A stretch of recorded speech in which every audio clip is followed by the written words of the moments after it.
nitumie hadhara hii kuwaambia wananchi kwamba vitendo hivyo ni makosa kama yalivyo makosa mengine. Kama ni makosa, maana yake hata jinsi ya kuyashughulikia ni kama ambavyo yanashughulikiwa makosa mengine.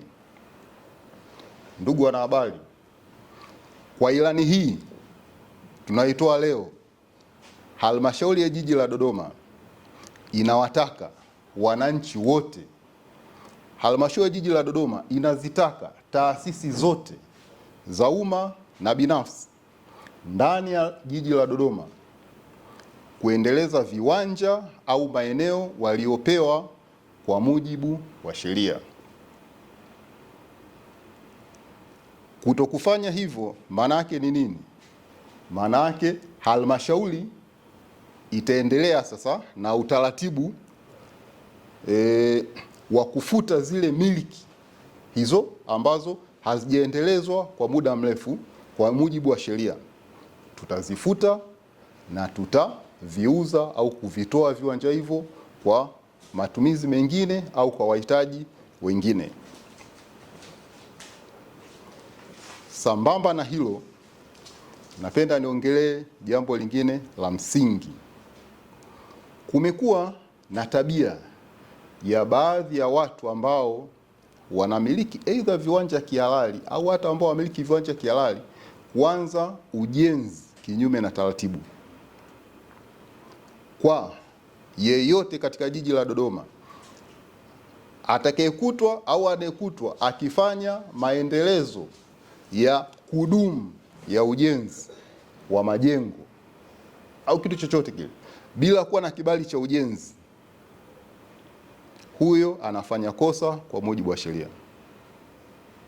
na halmashauri itaendelea na zoezi la ubomoaji wa ukiukaji huo wa sheria. Hapa naomba nirudie, halmashauri itaendelea na ubomoaji wa maendelezo hayo kwa mujibu wa sheria. Na katika hili tumekuwa tukiongozwa na kusimamia sheria namba 8 ya mipango miji ya mwaka 2007, The Urban Planning Act of 2007. Lakini pia tumekuwa na sheria ya serikali za mitaa namba 8 ya mwaka 1982.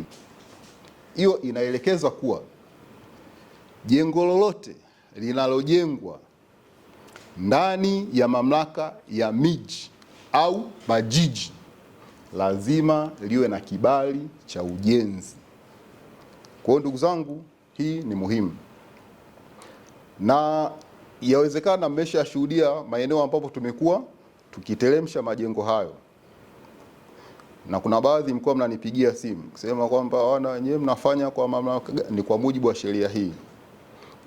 Lakini halmashauri tunakwenda kubomoa huwa tumejiridhisha na mambo ya msingi. Moja, uhalali wa ule ujenzi unaofanyika, ana kibali cha ujenzi au hana. Tunapojiridhisha tunateremsha.